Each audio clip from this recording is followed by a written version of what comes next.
eu gostaria de apresentar para vocês a sala que nós chamamos de Sala Allan Kardec. Esta Sala Allan Kardec, ela tem um busto que nós recebemos de doação do ACOL, Allan Kardec Online, cujo curador é um diretor nosso, Adair Ribeiro, e então é em bronze, ele mandou fazer, e realmente é bem sereno, é bem, vamos dizer assim, é uma imagem de Kardec bem séria. Temos aqui alguns livros raros, tá? Livros de 1800 e pouco, livros de 1900 e pouquinho também, né? Leon Denis, 1924. Né? Exatamente. E depois eu vou mostrar para vocês que em cima disto é feito todo um trabalho de preservação. Você faz todo um trabalho de higienização, digitalização e cadastramento. Tudo isso com vistas a fornecermos material para... E esses são os livros das nossas coleções. Alguns, né? Não são todos, porque a coleção toda tem 40 e poucos livros. Esse foi o Carlos Sete Bastos, que eu estava falando para vocês, e ele, quando lançou agora o último livro dele, que é Além da Fé Raciocinada, e alguns dos livros, ele já está conosco no 4º livro que ele produziu. Né? Esse foi o banner de lançamento. Esta imagem aqui é uma imagem cópia do chamado Monumentos Gêmeos. O que são os Monumentos Gêmeos? Existe uma cópia disso daqui, num totem lá em Lyon, onde Kardec nasceu. Agora eu faço uma observação. Kardec nasceu em Lyon, ele não viveu em Lyon. É como se a mãe do Kardec tivesse nascido lá, feito parto lá, e logo depois mudou para Paris. E tem uma outra cópia disso daqui também, num outro totem, em Niterói. E foi o motivo, inclusive, de um evento que a gente realizou, um INLIP, o Movimento Espírita Brasil-França, onde esse daqui, na realidade, esse monolito, né, foi uma comemoração lá de abril de 2005, tá ok? Então foi nos feito. Agora, aqui está uma das nossas joias também, que esse daqui é um quadro de Kardec, né? Ele foi pintado entre 1895 e 1900. Ele foi adquirido, vários de vocês já devem ter visto esta imagem, esse quadro. Ele estava na livraria Le Marie, lá em Paris. E ela então ele é original. Ele é original. Inclusive, eu passei eu convidei, né, um ex-diretor nosso, Pedro Cavalheiro, que era perito em obras de arte. Ele atualmente é perito em obras de arte do Itaú Cultural, mas ele era, mais anteriormente, da Polícia Científica aqui de São Paulo, e ele, inclusive, participou daquela operação lá em Curitiba, né? Aquela operação lá daquele senador, como é que é, o pesquisador Moro, né? Então ele que avaliou as obras que na época, dentro daquela polêmica toda, ocorreu. O interessante, olha só que detalhes interessantes que os peritos são capazes de perceber.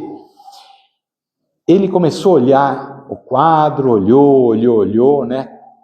E falou o seguinte: esse quadro é original, foi pintado por um grande pintor, e o nome que está aqui, que é Saint George, deve ser um cognome, né? Deve ser um nome que ele inventou. Agora, um detalhe interessante é que ele falou: eu vou te dar uma possibilidade aqui. Qual que é essa possibilidade?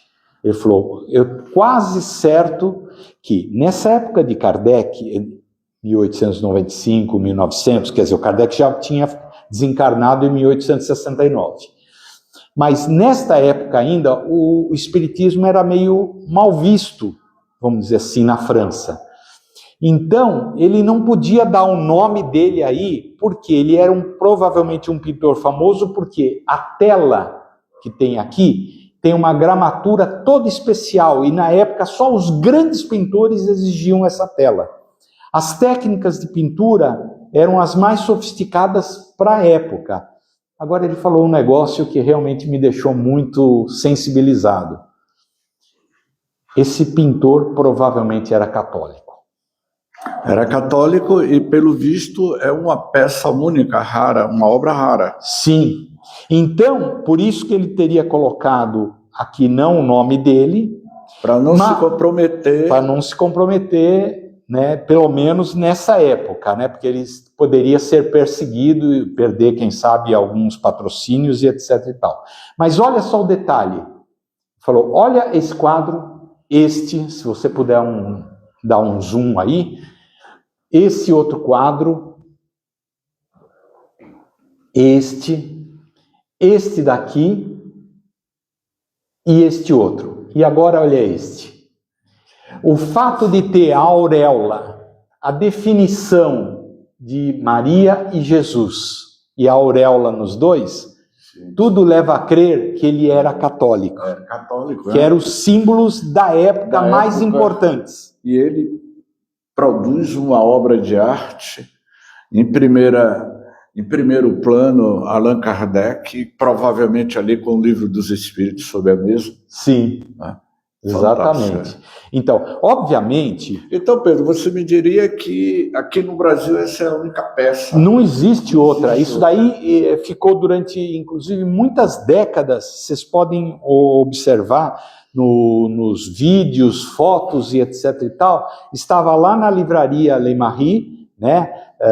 Lá na França, em Paris, e era exatamente esse quadro. Não existe outro, é original mesmo. E como esse quadro, essa tela veio para o Brasil? Então, o curador do ACOL, o Adair, ele nos doou. Então, a gente fica muito grato a ele, porque realmente são histórias importantes que a gente tem que contar. Agora, tem um outro detalhe que esse perito em obras de arte nos forneceu. E foi agora, recentemente, faz uns 4, 5 meses atrás. Ele foi pesquisar isso daqui só existe esse tipo de informação no meio deles, no meio dos peritos. Geralmente, nesta época de 1895, 1900, quando eles davam esse cognome, esse nome, vamos dizer assim, que não era o real deles, eles procuravam uma rua próxima de onde o quadro teria sido pintado. Aí nós fomos, esse perito foi procurar na época, e do lado existia uma rua Saint George. Saint George, olha. Interessante, né? Por isso que a gente precisa respeitar realmente o coisa. Isso daqui, a técnica, a ciência, a pesquisa, né? Esse daqui é uma pintura mediúnica, né? Uma psicopictografia. Esse daqui é um quadro também produzido por um dos nossos pesquisadores, o Washington Luiz Nogueira Fernandes, cujo seu material todo, em termos de livros, veio para o CCDPE, onde mostra o que ele imagina, né, que seria uma reunião, por exemplo, em fevereiro de 1862, da Sociedade Parisiense de Estudos Espíritas. Aqui está errado e aqui também, falta um S e ali é um C. Então, esses daqui seriam os espíritos da codificação, com os vários nomes aqui discriminados, tá? E, obviamente, eles não davam todos comunicação ao mesmo tempo. Eles davam essa comunicação, ora um, ora outro.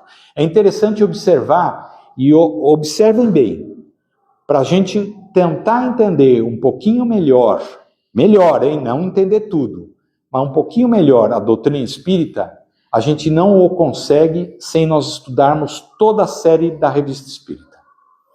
Estudarmos pelo menos a série da Revista Espírita, de 1858 até 1869, época do desencarne do Kardec, nós vamos entender melhor como isso tudo foi produzido.